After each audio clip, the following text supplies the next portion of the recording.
Hello दोस्तों, welcome to only IAS. Date है आज की 17 दिसंबर 2022 एंड आप सभी का स्वागत है आज के एडिटोरियल डिस्कशन में। देखिए, आज जो हम मुद्दे डिस्कस करेंगे उनमें एक इम्पॉर्टेंट मुद्दा होगा हमारा फार्म सब्सिडी से संबंधित। ठीक है, आप जानते हो एग्रीकल्चर कॉम्पोनेंट जीएस पेपर 3 के लिए बहुत इंपॉर्टेंट है और वहां पर सब्सिडीज का मुद्दा काफी इंपॉर्टेंट हो जाता है। उसके साथ ही हम डिस्कस करेंगे हमारी जो लोकल गवर्नमेंट्स हैं उसके बारे में एंड लास्टली हम डिस्कस करेंगे टेरर को कैसे काउंटर करना है इसके रिगार्डिंग। आप जानते हो यूएनएससी के रिगार्डिंग, ठीक है ना, तो इसको भी डिस्कशन अभी हम करने वाले हैं। बट बिफोर दैट आज की कोट ऑफ द डे। आज की कोट ऑफ द डे है बाय नेपोलियन बोनापार्ट। ठीक है, इन्होंने क्या बोला है? Great ambition is the passion of a great character. ठीक है, those endowed with it may perform very good और very bad acts, all depends on the principles which direct them. देखो, एक चीज होती है एम्बिशियस होना, आपके बहुत बड़े सपने हैं, बहुत बड़े सपने होना कोई गलत बात नहीं है, ठीक है, पर जिनके सपने बड़े होते हैं उनके अंदर किस तरह के प्रिंसिपल्स होते हैं ये डिटरमिन करते हैं कि वो जिंदगी में अच्छे काम करेंगे या बहुत खराब काम करेंगे। मैं आपको समझाता हूं। जैसे फॉर एग्जांपल आप लोग भी क्या हो, यूपीएससी की तैयारी कर रहे हो, ये भी ना काफी एम्बिशियस काम है। ठीक है, इसी तरह से आप देखते हो इंडिया में ना, देखो क्रिकेट को ना एक धर्म की तरह ही हम ट्रीट करते हैं। क्रिकेट हर एक छोटा बच्चा जो होता है ना, वो जिंदगी में बड़ा होकर कहीं ना कहीं एक क्रिकेटर बनना चाहता है, वो सचिन तेंदुलकर विराट कोहली बनना चाहता है। तो ये क्या है, बहुत ही एम्बिशियस है इंडिया के 11 लोगों में आना।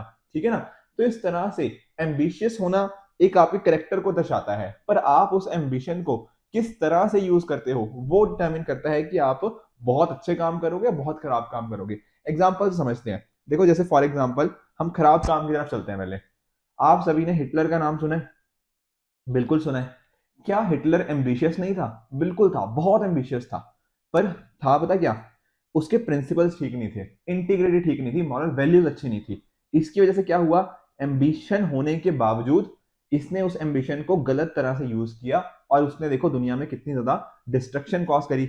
और सिर्फ इसकी नहीं बात, आप आजकल के टाइम में मैंने आपके साथ ना बहुत बार डिस्कशन किया है कि कुछ लोग होते हैं जो कमाना चाहते हैं, बहुत बड़ा बनना चाहते हैं, बेसिकली बहुत ज्यादा अमीर होना चाहते हैं। तो अमीर होना कोई गलत बात नहीं है, पर अगर आप अमीर होने के लिए कुछ ही गरीब को कुचलो, ठीक है ना, तो वो चीज गलत हो जाती है। हमने देखा ना कितने सारे दुनिया में हमें स्कैम्स देखने को मिल रहे हैं। मैंने आपके साथ बहुत सारे स्कैम डिस्कस भी करे हैं। सत्यम स्कैम का डिस्कशन किया है, यस बैंक स्कैम हो गया, उसी तरह से कॉमनवेल्थ गेम स्कैम हो गया। ये सारे स्कैम्स में क्या किया गया, लोग एम्बिशियस थे, वो कमाना चाहते थे, वो ज्यादा अमीर होना चाहते थे, पर तरीका गलत अपना लिया और यही क्या हुआ, वेरी बैड एक्ट का काम। ठीक है, इसके अलावा भी बहुत सारे आप और रूलर्स देखते हो। चाहे आप देख लो औरंगजेब की बात कर लो, तो औरंगजेब ने भी एक तरह से बहुत सारे लोगों के ऊपर, ठीक है ना, जुल्म ढाए, तो वो भी एक गलत चीज हो जाती है। तो इस तरह से एम्बिशन होना गलत बात नहीं है, पर एम्बिशन के साथ साथ आप उसके साथ आपके कौन से प्रिंसिपल्स जुड़े हुए हैं ये डिटरमिन करते हैं कि लाइफ में आप बहुत अच्छे काम करते हो या बहुत बुरे। ऑन द अदर हैंड अच्छे कामों में आप देख लो, जैसे एग्जाम्पल से समझना, जैसे आप गांधी जी का एग्जाम्पल ले सकते हो, देश को आजाद करवाना। क्या ये एक बड़ा एम्बिशन नहीं है? बहुत बड़ा एम्बिशन है, पर साथ ही साथ अच्छे वैल्यू सिस्टम था, तो बहुत अच्छे कामों के थ्रू उन्होंने देश को आजादी दिलवाई। उसी तरह से आप बात कर लो अब्राहम लिंकन की, ठीक है ना, तो इब्राहिम लिंकन जी ने भी क्या किया, स्लेवरी एंड करने के लिए बहुत स्ट्रॉन्ग काम किया, guided by his values. Nelson Mandela की आप बात कर सकते हो। तो इस तरह से बहुत सारे इस तरह के एग्जांपल्स हैं जो एम्बिशन के साथ साथ उनके पास एक अच्छे प्रिंसिपल्स भी थे। आजकल के आप ना पॉलिटिशियंस को देख लीजिए, ठीक है ना, पॉलिटिशियंस हमने ये भी देखे हैं, हमने शास्त्री जी देखे हैं, हमने गांधी जी देखे हैं, हमने नेहरू जी देखे हैं, हमने बहुत सारे अच्छे अच्छे, सरदार वल्लभ भाई पटेल हो गया, ठीक है ना, तो इस तरह से हमने बहुत सारे अच्छे पॉलिटिशियंस देखे हैं। बट आजकल काफी सारे पॉलिटिशियंस ऐसे हैं जिनका काम सिर्फ क्या है कि किसी तरह से भी हमें हमें जीतना है इलेक्शंस को, वोट बैंक के लिए कुछ भी करना है। तो वो पॉलिटिशियंस क्या है, एक तरह से एम्बिशियस तो हैं, बट प्रिंसिपल्स के साथ अच्छे गाइडेड नहीं है। मैं सभी पॉलिटिशियंस की बात नहीं कर रहा ऑब्वियसली, कुछ पॉलिटिशियंस ऐसे हो जाते हैं कि जैसे आप देखते हो ना कि क्रिमिनलाइजेशन ऑफ पॉलिटिक्स कितना ज्यादा बढ़ रहा है, किस तरह से नए नए क्रिमिनल्स हमें पॉलिटिक्स में आते हुए देखने को मिल जाते हैं। तो वो चीज खराब है। अगर पॉलिटिक्स करी जाए लोगों की जिंदगी को बेहतर करने के लिए, वो एक अच्छी पॉलिटिक्स है और वो एम्बिशियस होना वहां पे सही चीज है। ऑन द अदर हैंड अगर पॉलिटिक्स इस वजह से करी जा रही है कि नहीं हमें इलेक्शन जीतने हैं, हमें या फिर सिंपली, ठीक है ना, लोगों को आपस में लड़ाना है, तो वो चीज गलत हो जाती है। तो इस तरह से एम्बिशन होना अच्छी चीज है, बट एम्बिशन को कैसे यूज करते हो वो डिटरमिन करेगा कि वो लोगों की भलाई के लिए है या लोगों की डिस्ट्रक्शन के लिए। ठीक है, तो ये होगी आज की कोट ऑफ द डे। अब चलते हैं हमारे पहले आर्टिकल की तरफ जो किससे रिलेट करता है, फार्म सब्सिडीज के साथ, और इसको आप जीएस पेपर 3 के इस पर्टिकुलर कंपोनेंट के साथ रिलेट कर सकते हो। देखो आप जानते हो ना, जब भी हमारी गवर्नमेंट है वो बहुत सारी सब्सिडीज देती है। जैसे फॉर एग्जांपल मैं आपको एक एग्जांपल समझाता हूँ। इंडिया में बोला जाता है ना कि 3F के ऊपर बहुत सब्सिडी दी जाती है। सर ये 3F क्या है?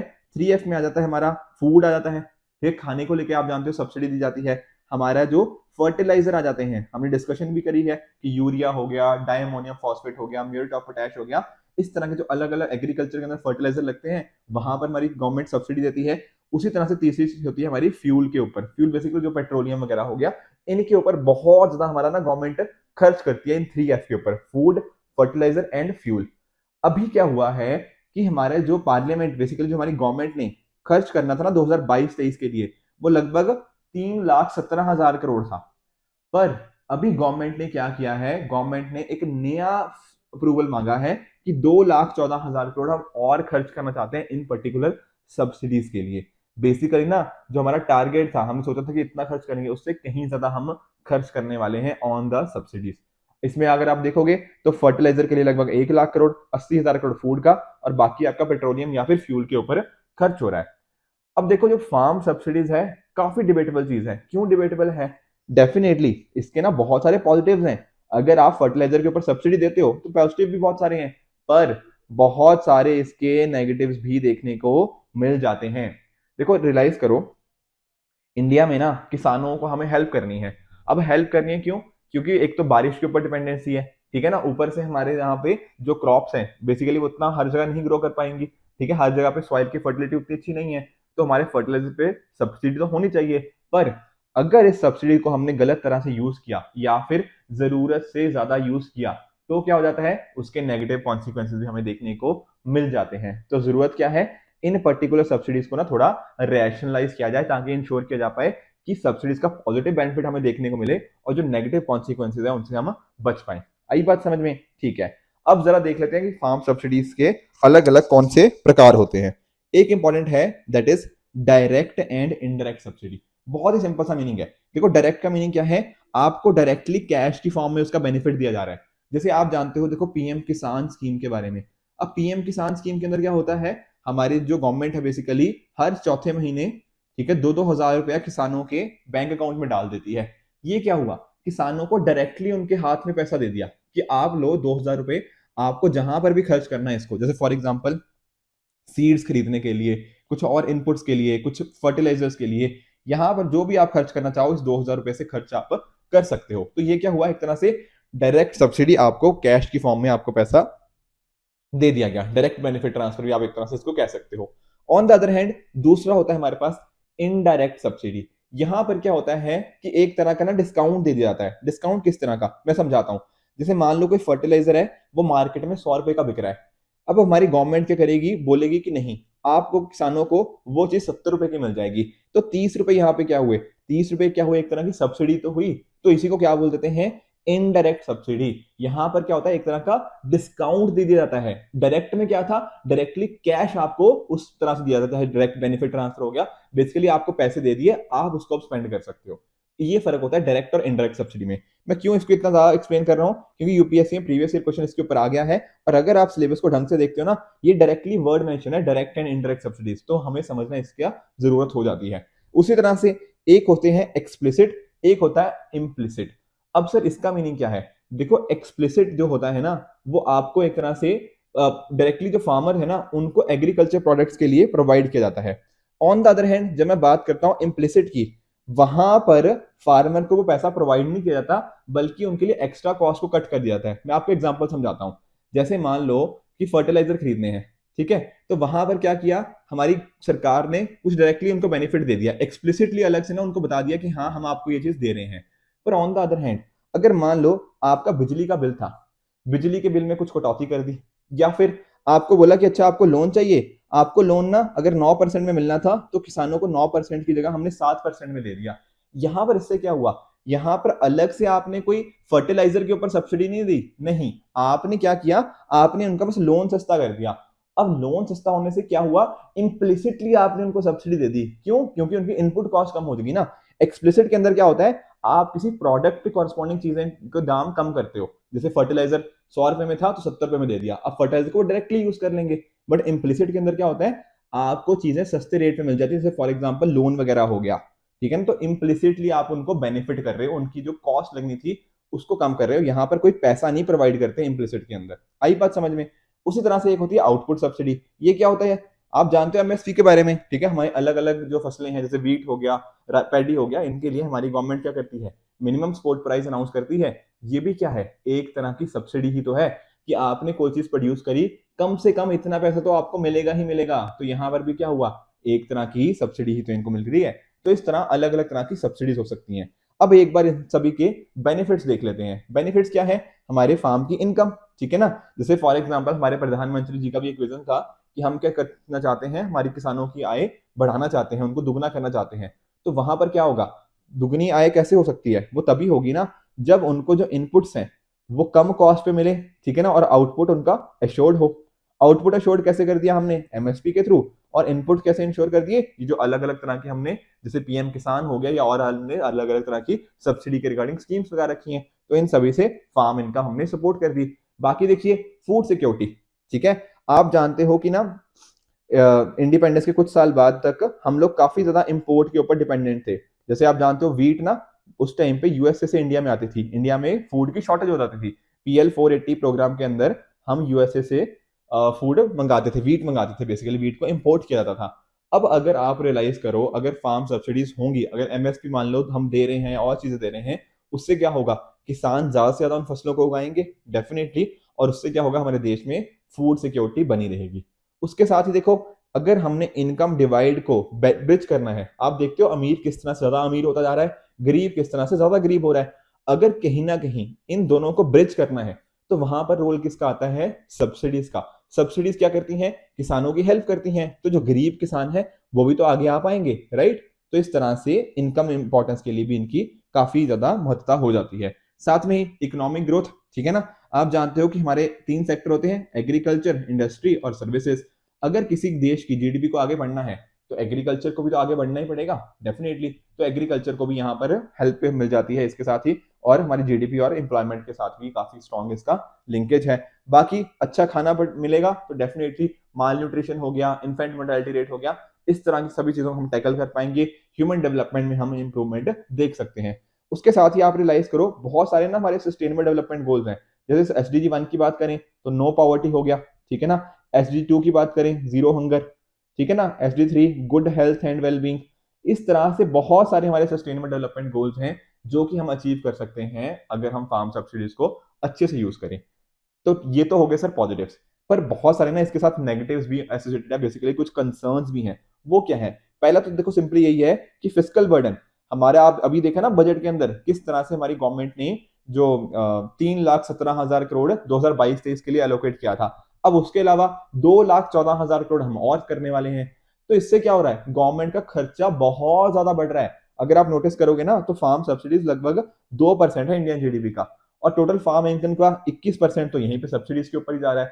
तो गवर्नमेंट के ऊपर बर्डन आ रहा है ना। अब गवर्नमेंट अपनी जेब से थोड़ी पैसा खर्च कर रही है, मेरे और आपकी जेब से ही तो जा रहा है, मेरे और आपके टैक्स पेयर की जेब से जा रहा है। तो डेफिनेटली गवर्नमेंट की फिजिकल सिचुएशन काफी खराब हो रही है इस सब्सिडीज की वजह से। उसके साथ ही आप जानते हो कि देखो, अगर फ्री में बिजली मिल रही है या फिर इस तरह की चीजें मिल रही हैं तो उसका क्या हो सकता है, मिस यूज हो सकता है।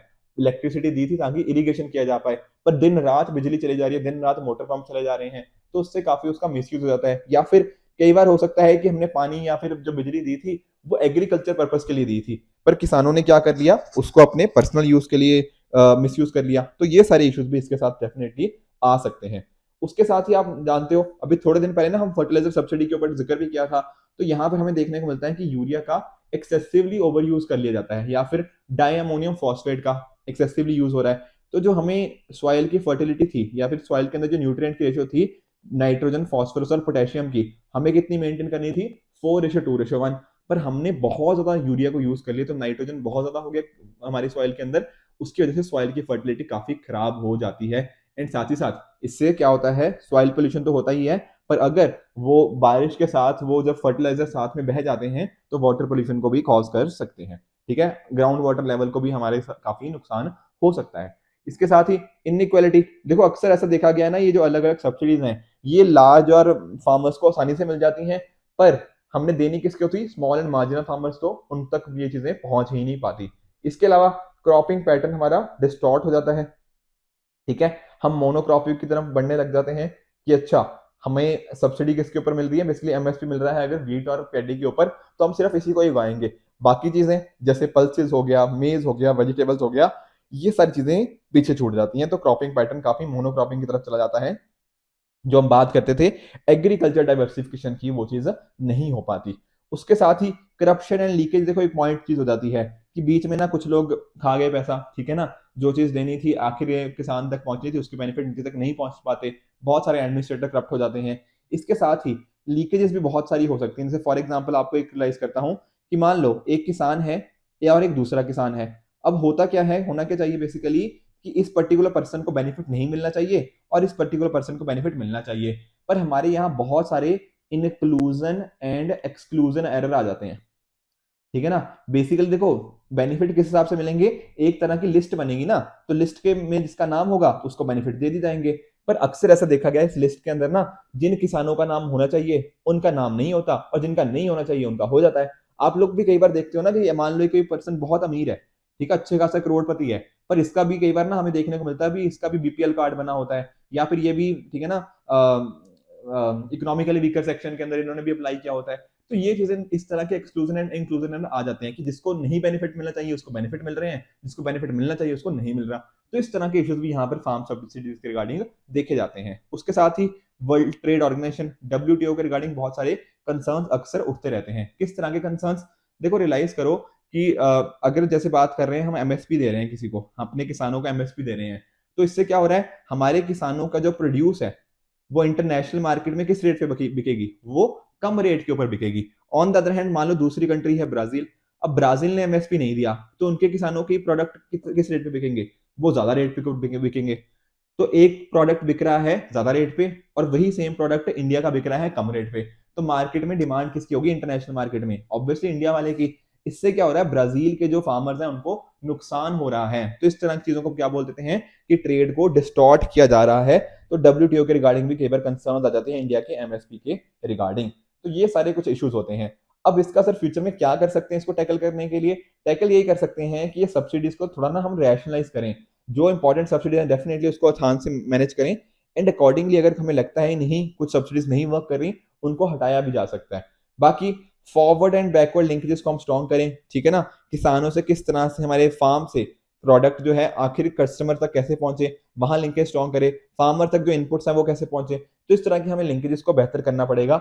बाकी जरूरत है रिसर्च एंड डेवलपमेंट के अंदर इन्वेस्ट करने की। अगर आप नोटिस करोगे ना तो बहुत ही कम अपनी एग्रीकल्चर जीडीपी का हम स्पेंड करते हैं आर&डी के ऊपर। तो यहाँ पर ना जो हमारी एग्रीकल्चर यूनिवर्सिटीज होगी उनका इंपॉर्टेंट रोल आ जाता है। जैसे आप जानते हो पंजाब एग्रीकल्चर यूनिवर्सिटी है, तो इन सभी को थोड़ा आगे आना पड़ेगा, नई नई सीड्स वगैरह चीजें करनी पड़ेगी, एग्रीकल्चर प्रोडक्टिविटी को कैसे इंप्रूव कर सकते हैं, वहां पर रिसर्च एंड डेवलपमेंट का बहुत इंपॉर्टेंट रोल रहने वाला है। उसके साथ ही आप नोटिस करो कुछ फाइनेंशियल सपोर्ट, ठीक है, जैसे फॉर एग्जांपल अगर आप नोटिस करो लॉन्ग टर्म कैपिटल फॉर्मेशन, अगर देखो हमारे ना किसान लोन भी लेते हैं, वो लोन पता क्यों लेते हैं, वो लेते हैं शॉर्ट टर्म पर्पसेस के लिए, कि 6 महीने के लिए 1 साल के लिए लोन लिया, वैसे वाले लोन। पर ये वाले जो शॉर्ट टर्म लोन होते हैं ना, ये कोई इंफ्रास्ट्रक्चर को या फिर कैपिटल को फॉर्म नहीं करते, ठीक है ना, उन्होंने लोन लिया होगा शायद अपनी सीड्स खरीदने के लिए, पर अगर सोचो वो ले रहे हैं अगर लॉन्ग टर्म लोन, तो उससे क्या होगा, शायद वो कुछ अपने वहां पे टेक्नोलॉजी को लेकर आ पाएंगे, उससे क्या होगा उनकी लंबे समय के अंदर प्रोडक्टिविटी इंप्रूव हो सकती है। तो ये चीज भी हमें इनको इंसेंटिवाइज करना पड़ेगा। उसके साथ ही यहाँ पर आरबीआई की एक कमेटी थी, उन्होंने बात करी थी क्रेडिट अवेलेबिलिटी एलिजिबिलिटी सर्टिफिकेट्स के लिए। देखो बहुत सारे हमारे किसान ऐसे होते हैं जो खुद की जमीन के ऊपर काम नहीं करते, वो किसी और की जमीन पर जाके काम करते हैं।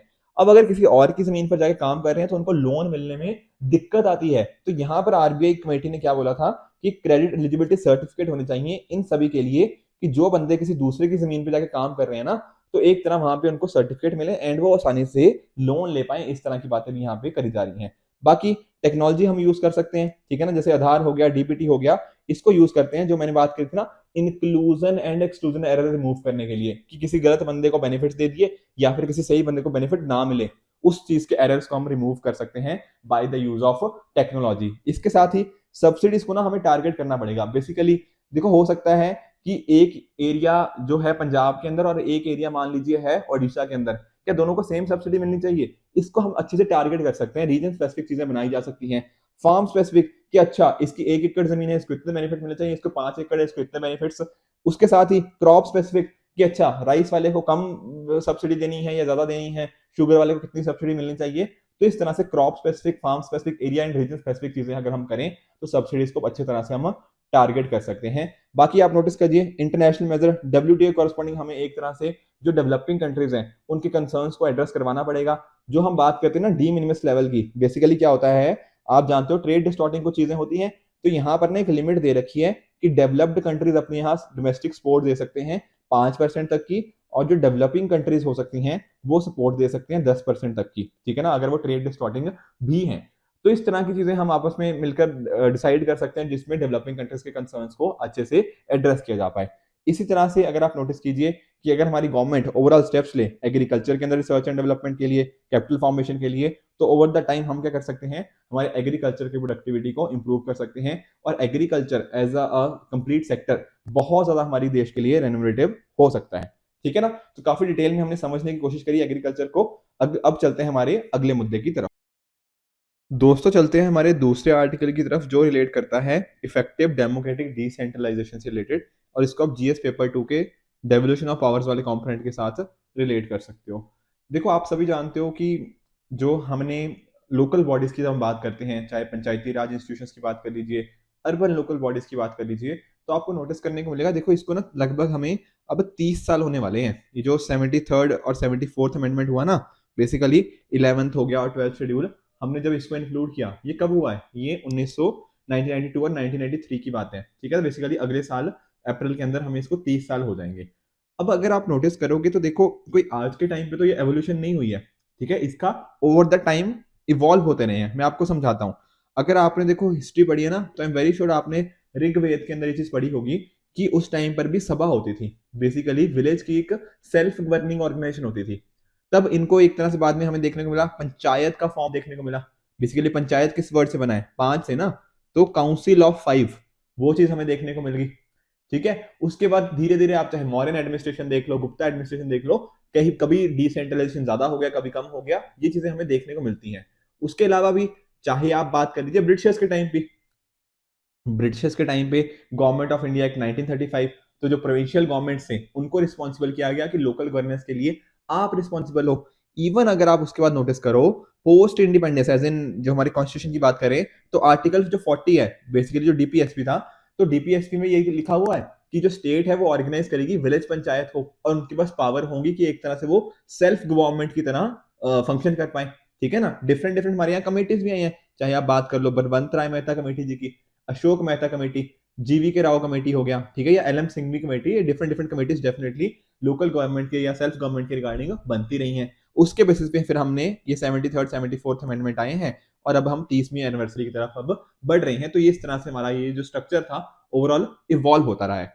अब देखो डिसेंट्रलाइजेशन तो आप जानते हो, डेमोक्रेटिक डिसेंट्रलाइजेशन जो मैं अभी बता रहा था कि आपके जो अलग अलग फंक्शंस हैं, जो भी आपके अलग अलग रिसोर्सेज हैं, उनको किस तरह से जो नीचे वालों तक पहुंचाना है, ठीक है ना, जो हमारे लोकल बॉडीज हैं वहां तक किस तरह से अपने फंक्शंस को डिवॉल्व करें, उसकी यहाँ पर बात हो जाती है। अब अगर आप नोटिस करोगे तो डेमोक्रेटिक डिसेंट्रलाइजेशन से ना बहुत सारे बेनिफिट्स होते हैं। जैसे एग्जांपल समझो, ट्रांसपेरेंसी बढ़ती है। अगर आप एक चीज नोटिस करो कि किस तरह से गवर्नमेंट को कैसे काम कर रही है, क्या पॉलिसीज का रियल लाइफ के ऊपर इंपैक्ट आ भी रहा है या नहीं आ रहा, वो सारी चीजें हमें यहाँ पर पता लग जाती हैं। उसके साथ ही एक तरह की रिस्पॉन्सिबल गवर्नमेंट, ठीक है ना, किस तरह से किस स्पीड से प्रोजेक्ट चल रहे हैं, वो सारी चीजें हमें, क्या गवर्नमेंट रिस्पॉन्सिव है, लोगों की डिमांड्स को कैसे मैनेज कर रही है, ये सारी चीजें। उसके साथ ही एक्टिव हो गया, ठीक है ना, कॉम्पिटिटिव गवर्नेंस, ये डिफरेंट डिफरेंट प्लूरलिज्म हो गया, लोगों को वहां पे सिलेक्ट होने का मौका मिलता है, उसके बेसिस पे अलग अलग फंक्शंस किए जा सकते हैं, जैसे पॉवर्टी को एलिमिनेट करना, पॉवर्टी में कमी लेके आना, वहां पे कुछ डेवलपमेंटल प्रोजेक्ट्स हो सकते हैं। तो इस तरह के अलग अलग बेनिफिट्स हम आप यहाँ पर नोटिस कर सकते हो कि किस तरह से ये, इसके अलावा भी ना इनफैक्ट आप नोटिस करोगे तो गवर्नेंस के अलावा भी वुमेन एम्पावरमेंट के लिए भी इंपॉर्टेंट रोल हो जाता है। ठीक है ना, कुछ वुमेन जैसे फॉर एग्जाम्पल 1/3 जो सीट्स हैं वो रिजर्व हो जाती हैं वुमेन के लिए, तो वो आगे आ सकती हैं। बहुत जगह पे हमें वुमेन एज अ सरपंच अच्छा काम करते हुए देखने को मिल जाती हैं। उसके साथ ही रूरल इंडस्ट्रीज हो गया, हेल्थ हो गया, education, women and child welfare, ये different different socio economic welfare के काम इनके द्वारा किए जा सकते हैं। इसके अलावा विलेज के जो रिकॉर्ड्स हैं उनको मेंटेन करना, जो वहां की सड़कें हैं उनकी रिपेयर करवाना, टैंक्स हो गया, वेल्स हो गया, इन सभी चीज को कंस्ट्रक्ट करना, मेंटेन करवाना, ये डेफिनेटली इनके द्वारा किए जाते हैं। उसके अलावा ना डेमोक्रेटिक डिसेंट्रलाइजेशन हमारे जुडिशरी के भी अंदर भी हेल्प कर सकती है, ठीक है ना। जो छोटे छोटे केसेस होते हैं, सिविल क्रिमिनल जो छोटे केसेस होते हैं, माइनर थेफ्ट हो गया, कुछ पैसों के रिगार्डिंग डिस्प्यूट्स हो गया, तो वो ग्राम पंचायत हो सकता है या फिर अदालत, छोटी सी अदालत हो सकती है, न्याय पंचायत भी काफी के द्वारा एस्टेब्लिश की जाती है। तो वो सारी चीजें भी इन लोकल बॉडीज के द्वारा कर ली जाती हैं। तो ये तो सारे थे जो बेनिफिट्स, पर बहुत सारे ना हमें यहाँ पे चैलेंजेस भी देखने को मिल जाते हैं, स्पेशली जैसे for example infrastructure loop holes. अब देखो किसी को अच्छे से काम करना है तो उसके पास एक प्रॉपर बिल्डिंग तो होनी चाहिए ना, और बिल्डिंग के अंदर कुछ और बेनिफिट्स भी होने चाहिए। पर अगर आप नोटिस करोगे तो ज्यादातर जो ग्राम पंचायत है उनके पास कोई बिल्डिंग नहीं है। जो स्कूल हो गया, आंगनवाड़ी हो गया, उनकी ही फैसिलिटीज को वो शेयर करते हैं। अगर बिल्डिंग है भी तो वहां ना कोई प्रॉपर टॉयलेट है, ना कोई प्रॉपर ड्रिंकिंग वाटर फैसिलिटी है, ना इलेक्ट्रिसिटी है। जहां पर बिजली के साथ साथ हमें इंटरनेट देखने को मिल जाता है तो इंटरनेट ढंग से काम नहीं करता। तो इस तरह के बहुत सारे इश्यूज हैं। बाकी इसके साथ नोटिस करो पैसों की भी तो कमी है, फाइनेंशियल इश्यूज भी तो हमें यहाँ पे देखने को मिल जाते हैं। देखो नोटिस करो, अगर कुछ काम करना है तो पैसे तो लगेंगे, पर अगर आप यहाँ पर देखते हो, यहाँ पर लोकल बॉडीज में इंडिया केस में इनके पास काफी पैसों की कमी रहती है। मैं आपको थोड़ा सा समझाता हूँ। अगर आप नोटिस करोगे ना तो इंडिया का जो लोकल गवर्नमेंट एक्सपेंडिचर है वो सिर्फ 2% है हमारी जीडीपी का। ऑन द अदर हैंड अगर मैं बात करता हूँ चाइना की, सॉरी, अगर मैं बात करता हूँ चाइना की, तो चाइना के केस में ये 11% देखने को मिल जाएगा। अगर मैं बात करता हूँ ब्राजील की तो 7%। तो डेफिनेटली एक तो पैसे मिल नहीं रहे, पैसे मिल रहे हैं जो भी वो बहुत कम है। इसके साथ ही साथ अपने आप में ये रेवेन्यू को ना जनरेट नहीं कर पा रहे, ठीक है ना। बहुत 2-3 साल पहले क्वेश्चन भी आया था कि क्या तरीके हो सकते हैं इनको रेवेन्यू जनरेट करने के। तो एक्सटर्नल सोर्सेज के ऊपर डिपेंडेंसी ज्यादा है, स्टेट गवर्नमेंट और यूनियन गवर्नमेंट के ऊपर डिपेंडेंट है, कुछ लोन्स के लिए, कुछ ग्रांट्स के लिए। अपने आप में ये चीजों को मैनेज नहीं कर पा रहे। उसके साथ ही, ठीक है ना, हमारे पास प्रॉपर डेटा नहीं है उनके फाइनेंस के रिगार्डिंग। जो हमने स्टेट फाइनेंस कमीशन बना दिए गए हैं, पर उनको पास प्रॉपर डेटा नहीं है कि किस बेसिस के ऊपर वो कर सकते हैं, ठीक है। उसके साथ ही जो लोकल गवर्नमेंट है उनका जो रोल है काफी डाउनग्रेडेड है। देखो लोकल गवर्नमेंट के अंदर ना दो चीजें हो सकती हैं। एक तो हो गया कि ये कोई काम मिला इनको और इन्होंने क्या कर दिया, उसको इंप्लीमेंट कर दिया। इसके साथ ही दूसरा काम क्या हो सकता है, ये अपनी कुछ पॉलिसीज बनाए और फिर पॉलिसीज को इंप्लीमेंट करें। पर ज्यादातर केसेस में हमने क्या देखने को मिला है कि सिर्फ और सिर्फ ये इंप्लीमेंटेशन वाला ही फंक्शन कर पाते हैं। जो बाकी जो पॉलिसी मेकिंग वाला पार्ट है वहां पर इनके द्वारा काम नहीं होता। साथ में ही नोटिस कीजिए क्रिमिनलाइजेशन ऑफ पॉलिटिक्स। जब भी हम बात करते हैं ना, मेंबर ऑफ पार्लियामेंट की बात कर लो, मेंबर ऑफ लेजिस्लेटिव असेंबलीज की बात कर लो, तो एमएलए वगैरह की, वहां पर तो क्रिमिनलाइजेशन ऑफ पॉलिटिक्स है ही है। इसके साथ ही हमें लोकल बॉडीज के कॉरस्पॉन्डिंग भी ये इश्यूज देखने को मिल जाता है, जहां डिफरेंट डिफरेंट इस तरह से ना लोकल कुछ क्रिमिनल्स हो सकते हैं वो पॉलिटिक्स में एंटर हो जाते हैं। एंड फिर उसका इम्पैक्ट क्या आता है, वहां पे करप्शन हो गया, वहां पे प्रॉपर पॉलिसीज नहीं बन पाती। साथ में ही जो मेयर है उसका रोल बहुत ही सेरेमोनियल हो चुका है। किस तरह से सेरेमोनियल सर? देखिए सेरेमोनियल रोल इस तरह से कि अगर आप नोटिस करोगे कि स्टेट गवर्नमेंट की तरह ना म्यूनिसिपल कमिश्नर को अपॉइंट किया जाता है, ठीक है। तो एक हो गया म्यूनिसिपल कमिश्नर, एक हो गया जो मेयर इनके द्वारा इलेक्ट किया जाता है। तो अक्सर ऐसा देखा गया है जी, को म्यूनिसिपल कमिश्नर है वो ऊपर आ जाता है और मेयर नीचे आ जाता है। एक तरह की ना हायरार्की बन जाती है कि म्यूनिसिपल कमिश्नर ऊपर और मेयर नीचे। तो रोल क्या हो गया, जो रोल उसको प्ले करना चाहिए था मेयर को, वो रोल प्ले नहीं कर पाया एंड अकॉर्डिंगली एक तरह का सेरेमोनियल रोल ही रह गया। उसके साथ ही इलेक्शन यहाँ पर रेगुलरली नहीं होते। हमने, आप जानते हो, स्टेट इलेक्शन कमीशन को बना रखा है ताकि इलेक्शंस करवाए जा पाए इन लोकल बॉडीज के कॉरस्पॉन्डिंग। बट होता क्या है, टाइम के ऊपर इलेक्शंस नहीं होते। अभी रिसेंटली क्या हुआ था, सब जगह पे इलेक्शंस करवाए गए थे। पता क्यों?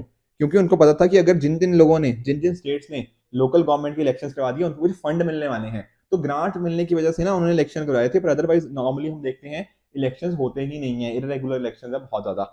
उसके साथ ही प्रॉक्सीज का रोल, अभी बता रहा था ना मैं वुमेन एम्पावरमेंट वाली बात, कि वुमेन एम्पावरमेंट में इंपॉर्टेंट रोल प्ले किया है इन्होंने। पर अगर आप नोटिस करोगे तो हमें ना सरपंच पति जैसे कॉन्सेप्ट देखने को मिल जाते हैं, कि जहां पर है तो सरपंच कौन, लीगली कौन है, वुमेन है, पर दरअसल में काम कौन कर रहा है उसके पीछे, उसका हस्बैंड कर रहा है। तो वुमेन सिर्फ एक तरह की प्रॉक्सी बन के रह जाती है, जो को रूल कोई और कर रहा है, और एक ही मेजर इशू हमारे लिए बन जाता है। तो सर आने वाले टाइम के अंदर हमें क्या करना चाहिए, क्या वे फॉरवर्ड क्या हो सकता है? देखो वे फॉरवर्ड यही है कि इनके पास ना प्रॉपर स्टाफ हो, ठीक है। जैसे मैं बता रहा था ना, मैं इनके पास मैन पावर की कमी रहती है, ठीक है। दरअसल में मैंने आपको ना फंड वाला बताया, उसकी तरह ही इनको फंक्शंस हो गया या फंक्शनरीज हो गया, उनकी भी कमी रहती है। तो मैन पावर वगैरह को हम अगर हम लेकर आएंगे ना, तो डेफिनेटली अगर प्रॉपर स्टाफ होगा तो वो चीजें हमें पता लग पाएंगी। अगर हमें पता लग पाएगा कि कौन सा काम स्टेट गवर्नमेंट करेगी, कौन सा काम लोकल गवर्नमेंट करेगी, अगर कंप्लीट क्लैरिटी होगी, अगर जो फंक्शंस हैं उनको प्रॉपरली डिवॉल्व किया गया नीचे वाले लोगों की तरफ, तो डेफिनेटली अच्छा काम यहाँ पर किया जा सकता है। साथ में ही इनको देखो फिजिकल प्रूडेंस कि किस तरह से फंड्स वगैरह की अवेलेबिलिटी होगी, साथ ही साथ फिजिकल अकाउंटेबिलिटी भी कि अगर इनको पैसा दिया जा रहा है तो पैसे कहाँ पे खर्च कर रहे हैं उसके लिए अकाउंटेबिलिटी आप रखी जा सकती है। दैट विल इंश्योर कि इनके पास पैसे भी हों, काम अच्छे से करें एंड अकाउंटेबिलिटी भी रहे। साथ में ही ई गवर्नेंस, ठीक है ना, कुछ टेक्नोलॉजी का हम यहाँ पे यूज कर सकते हैं सारी चीजों को देखने के लिए, इनकी जो वर्किंग है वहां पे इंप्रूवमेंट आ सकती है। बाकी आप जानते हो कि जो लोकल प्रॉब्लम्स हैं वो अक्सर लोकल सॉल्यूशंस ही उनको निकाल सकते हैं। तो डेफिनेटली एक तरह की बॉटम अप अप्रोच अगर हम लेके आए पॉलिसी मेकिंग के अंदर, साथ में टेक्नोलॉजी का यूज करें, तो डेफिनेटली इनके बेनिफिट्स मल्टीफोल्ड हो सकते हैं। इसके साथ ही ग्रीवेंस रिड्रेसल मैकेनिज्म, अगर कहीं पे कुछ इश्यूज आते हैं, किसी को कोई कंप्लेंट करनी है, तो कंप्लेंट करने का भी एक प्रॉपर माध्यम होना चाहिए। किस पर्टिकुलर स्कीम ने कैसा काम किया, किस पर्टिकुलर इनिशिएटिव ने कैसा काम किया, उसके रिगार्डिंग हमारे पास अगर प्रॉपर फीडबैक होगा, उनमें हम सुधार कर सकते हैं एंड ओवर द टाइम चीजें बदली जा सकती हैं। साथ में ही डिसेंट्रलाइजेशन जो हो वहां पर अच्छे से हो, वहां पर ट्रांसपेरेंसी को मेंटेन हो, अकाउंटेबिलिटी को लेकर आए और सिटीजन का एक्टिव पार्टिसिपेशन रहे। इसी तरह से हम इंश्योर कर पाएंगे कि जो लोकल बॉडीज के रिगार्डिंग अलग अलग इश्यूज हैं उनको हम आने वाले टाइम के अंदर अच्छे से टैकल कर सकते हैं। ठीक है जी, तो ये हो गया हमारा दूसरा एडिटोरियल। आई होप आपको अच्छे से समझ आया होगा। चलते हैं तीसरे आर्टिकल की तरफ जो रिलेट करता है काउंटरिंग टेरर से रिगार्डिंग, और इसको आप जीएस पेपर 3 के साथ कंपेयर कर सकते हो, या फिर इवन जीएस पेपर 2 में भी ना इंटरनेशनल रिलेशन वाले कंपोनेंट्स के साथ भी इसको रिलेट किया जा सकता है। देखो आप जानते हो कि आज के टाइम पे ना यूएन की जो यूएन सिक्योरिटी काउंसिल की जो मैं बात करता हूं, तो आप जानते हो यूएन सिक्योरिटी काउंसिल के अंदर हमारे पास 5 परमानेंट मेंबर्स हैं और बाकी 10 जो हैं वो चेंज होते रहते हैं। बेसिकली वो नॉन परमानेंट मेंबर हमें देखने को मिल जाते हैं। अभी आप जानते हो कि 2021 और 2022 की अगर हम बात करें तो इंडिया भी 2 साल के लिए यूएन सिक्योरिटी काउंसिल का जो नॉन परमानेंट मेंबर था। ठीक है, तो यहां पर अभी जो 2022 का जब हम बात कर रहे हैं दिसंबर मंथ की, तो अब प्रेसिडेंसी किसके हाथ में है? अब प्रेसिडेंसी इस पूरे दिसंबर मंथ के लिए इंडिया के पास में है। तो इंडिया ने ना, जो बेसिकली इंडिया के जो एक्सटर्नल अफेयर्स मिनिस्टर हैं डॉक्टर एस जयशंकर जी, इन्होंने 4 हर्डल्स की मेजरली बात करी है। देखो दरअसल में ना मैं बात बताऊं अगर आपको, तो बात सिंपली ये है कि इन्होंने इनडायरेक्टली कह लीजिए पाकिस्तान और साथ ही साथ चाइना के ऊपर क्वेश्चंस रेज किए हैं कि देखो इनका कंसर्न क्या है। एक तो देखो आप जानते हो जो पाकिस्तान के अंदर हमें देखने को मिलता है स्टेट स्पॉन्सर्ड टेररिज्म, कि स्टेट वहां पे टेररिज्म के लिए स्पॉन्सरशिप दे रही है। ठीक है, इसके साथ ही अगर आप नोटिस करें कि बहुत सारे हमारे मैकेनिज्म्स हैं उन वो उतने ज्यादा ट्रांसपेरेंट नहीं है। इसके अलावा जहां पर हमें देखने को मिलता है डबल स्टैंडर्ड कुछ कंट्रीज के कॉरस्पॉन्डिंग, जैसे ना यहाँ पर दरअसल में बात इनडायरेक्टली इन्होंने चाइना की करी है। अब अगर आप नोटिस करोगे चाइना के कॉरस्पॉन्डिंग, तो चाइना एक तरफ तो बोलता है कि नहीं टेररिज्म के हम खिलाफ हैं, टेररिज्म नहीं होना चाहिए। ऑन द अदर हैंड कुछ इस तरह से बहुत सारे फेमस टेररिस्ट हैं जिनको चाइना ब्लॉक कर देता है कि ये यूएन डेजिग्नेटेड टेररिस्ट नहीं है। जैसे आप जानते हो लश्कर ए तैयबा हो गया, ठीक है, इस तरह के बहुत सारे इनके ना टेररिस्ट जो थे उनको रोकने के अंदर, उनको ब्लॉक करने के अंदर चाइना बहुत टाइम के लिए रिस्पॉन्सिबल रहा है। इसके साथ ही जो नई नई टेक्नोलॉजीज आ रही हैं, ठीक है, ड्रोन्स हो गया, वर्चुअल करेंसी हो गया, इनको यूज कर सकते हैं। इंडिया ने इसकी भी बात करी है कि ये सारी चीजों कॉरस्पॉन्डिंग हमें अटेंशन लेकर आने की जरूरत है। अब इसके साथ ही अगर आप चलोगे, ठीक है ना, तो आप जानते हो कि 2021 में आप जानते हो कि चाहे आप बात कर लो यूनाइटेड स्टेट्स ऑफ अमेरिका की या यूके की, तो बहुत जल्दबाजी में इन्होंने वहां से निकलने की कोशिश करी है। और उसके बाद क्या हुआ? उसके बाद आप जानते हो तालिबान वहां पर पावर में आ गया, ठीक है ना, और बहुत ही ना एक तरह से बहुत जल्दबाजी में ये पावर को एक तरह से उनको ट्रांसफर किया गया, और इसका इंपैक्ट भी हमें नेगेटिव यहाँ पे देखने को मिला है। ठीक है ना, उसके साथ ही अगर आप नोटिस करोगे तो ये चाइना वाला जो लश्कर ए तैयबा हो गया, जैश ए मोहम्मद हो गया, इस तरह की चीजों को चाइना के द्वारा जो ब्लॉक किया गया है, तो परमानेंट 5 में भी अपने आप में थोड़ा आपस में भी द्वंद्व है, राइट। इंडिया की तरफ से आप जानते हो 1996 में CCIT, that is comprehensive convention on international terror की बात करी गई थी कि एक प्रॉपर डेफिनेशन हमारे यहाँ पर टेरर की, पर उसको भी अभी तक अडॉप्ट नहीं किया गया है। ऊपर से जो 5 कंट्रीज हैं, चाहे आप यूएस की बात कर लो, यूके की बात कर लो, फ्रांस, ठीक है ना, रशिया, चाइना, जो परमानेंट 5 की मैं बात कर रहा हूँ, तो परमानेंट 5 के अंदर भी अपने आप में काफी ये पोलराइज्ड है। कोई एक बात कर रहा है, दूसरा दूसरी बात कर रहा है, तीसरा तीसरी बात कर रहा है, तो आपस में भी कोई कोऑर्डिनेशन नहीं है। यहाँ पे जो रशिया यूक्रेन क्राइसिस हुआ क्लियरली शो करता है कि यूएन सिक्योरिटी काउंसिल ढंग से काम नहीं कर रही। ठीक है ना, तो ये सारे मुद्दे यहाँ पर रेस किए गए हैं इंडिया के द्वारा कि इन सभी मुद्दों के ऊपर वर्क करने की जरूरत है। इंडिया के द्वारा भी देखो बहुत सारी मीटिंग्स इस टाइम पे करी गई हैं, ठीक है ना, तो डेफिनेटली इंडिया का अपना रोल काफी इंपॉर्टेंट रहा है दुनिया के अंदर टेररिज्म को रोकने के लिए। पर यहाँ पर नोटिस क्या किया गया? यहाँ पर नोटिस ये किया गया कि जो बात हो रही थी ना, यहाँ पर इंडिया और पाकिस्तान के बीच में काफी आपस में कंसर्न्स आ गए, जैसे डेफिनेटली काफी लंबे टाइम से ही है। इंडिया ने जब बात करी ना कि पाकिस्तान रिस्पॉन्सिबल है डिफरेंट डिफरेंट टेररिज्म के लिए, तो वहां के जो थे ना मिस्टर भुट्टो जी, इन्होंने, जो पाकिस्तान के बेसिकली फॉरेन मिनिस्टर हैं, बिलावल भुट्टो जरदारी, तो इन्होंने बात कर दी हमारे प्रधानमंत्री नरेंद्र मोदी जी के बारे में। दरअसल में देखो, जो 2002 के गुजरात राइट्स थे ना, उसके ऊपर इन्होंने कर दिया कि ये पर्सन रिस्पॉन्सिबल है 2002 के गुजरात राइट के लिए। आरएसएस के रिगार्डिंग इन्होंने काफी सारे क्वेश्चन रेस किए हैं, मतलब पाकिस्तान के। तो बट इंडिया ने भी बहुत बढ़ चढ़ के इसका रिस्पॉन्स दिया कि आप, ठीक है ना, कि जो पाकिस्तान है वही रिस्पॉन्सिबल रहा है पूरी दुनिया में। स्पेशली अगर देखो बात करोगे तो ओसामा बिन लादेन की इंडिया ने, हमारे एक्सटर्नल अफेयर्स मिनिस्टर जी के बारे में बात करी गई थी कि पूरा यूएसए इसको ढूंढता रहा अफगानिस्तान के अंदर, बट इन दी एंड मिला कहाँ पे, मिला बिल्कुल पाकिस्तान के अंदर ही। तो पाकिस्तान ही है जो काफी हद तक ना पूरी दुनिया में रिस्पॉन्सिबल है ये टेररिज्म के लिए। तो ये सारी चीजें यहाँ पे बात हुई हैं। तो यहाँ पर आज के टाइम पे जरूरत क्या है, जरूरत यही है कि पूरी दुनिया देखो साथ में आए, साथ में आकर जो टेररिज्म की बात है, ठीक है ना, इसको हम एक तरह से हटाने की कोशिश करें, एक प्रॉपर काउंटर टेररिज्म का आर्किटेक्चर बने, आपस में सब यूनाइट होकर काम करें, ताकि रिसोर्सेज को अगर हम प्रॉपरली यूटिलाइज करेंगे ना, तो जो टेररिज्म के रिगार्डिंग जो इश्यूज हमें देखने को मिलते हैं, इनको हम मिलकर सभी आपस में सॉल्व कर सकते हैं, ठीक है ना। तो इस तरह से हमें ना एक ग्लोबल कंसेंसस होना चाहिए इसके कॉरस्पॉन्डिंग। देखो टेररिज्म ना ऐसा नहीं है कि किसी को पॉजिटिवली इंपैक्ट करे किसको नेगेटिव, नहीं, सारी कंट्रीज को इसने नेगेटिवली ही इंपैक्ट किया है। पाकिस्तान की अगर आप सोचो ना, तो पाकिस्तान, आई अंडरस्टैंड कि पाकिस्तान भी इंडिया के अंदर टेररिज्म के लिए रिस्पॉन्सिबल है, बट पाकिस्तान की इकोनॉमी भी तो कितनी नीचे चली गई है। तो डेफिनेटली कंट्रीज अगर इस बात को समझेंगे ना कि टेररिज्म पूरी दुनिया के लिए खतरा है, तो अगर वो कंट्रीज साथ में आएंगी तो टेररिज्म जैसे इशू से हम टैकल कर सकते हैं, उससे लड़ सकते हैं और अपनी पूरी दुनिया को और बेहतर बनाया जा सकता है, ठीक है। तो ये हो गए हमारे आज के तीनों के तीनों एडिटोरियल। आई होप आपको तीनों आर्टिकल अच्छे से समझ आए होंगे। इसी तरह से आप भी अपने एंड पे हार्ड वर्क करते रहिए। Good bye and good.